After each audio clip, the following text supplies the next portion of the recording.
آج کل برف پڑ رہی ہے، تو جن علاقوں میں برف پڑتی ہے وہاں کے کچھ لوگ برف سے کارٹون بناتے ہیں.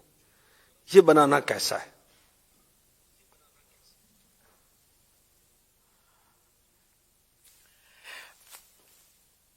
چلو یہ تو پہلی بار معلوم ہوا کہ ایسا بھی ہوتا ہے.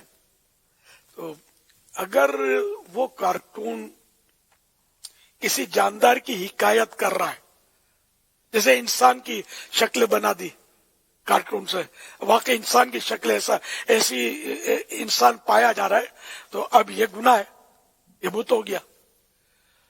اور اگر کوئی ایسی شکل بنا دی کہ جو مخلوق پائی ہی نہیں جاتی، جیسے وہ بھوت بناتے ہیں، جن بناتے ہیں، اپنے فرضی طور پر یہ لمبے لمبے دانت دکھاتے ہیں، اور اس طرح کی جو ایسی شکلیں کہ جن کا تعلق کسی مطلب یعنی کہ زندہ مخلوق کی، جو مطلب یعنی کہ وہ نظر نہ آئے کہ یہ زندہ مخلوق ہے، ایسی زندہ مخلوق ہوتی ہے، تو وہ کارٹون جو ہے نا وہ گناہ نہیں ہے.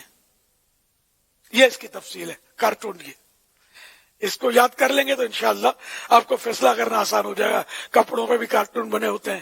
اب یہ کارٹون کس طرح کا ہے، اس پہ غور کر لیا جائے کہ آیا مطلب یہ انسان کا ہے، گھوڑے کا ہے، گدھے کا ہے کس چیز کا. اب یہ کہ کوئی ایسی مخلوق پائی نہیں جاتی، ایسی چیز کا یہ کارٹون ہے.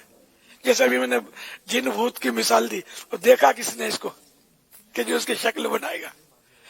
تو اس لیے وہ ایسی شکلیں کارٹون میں ہوتی ہیں جن کا کوئی سر پیر ہوتا نہیں ہے، وجود ہوتا نہیں ہے، تو وہ شکلیں جائز ہوتی ہیں.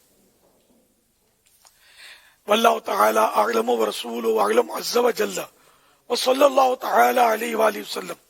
صلو علی الحبیب صلی اللہ تعالی علی محمد وعلی آلہ وصحبہ وبارک وسلم.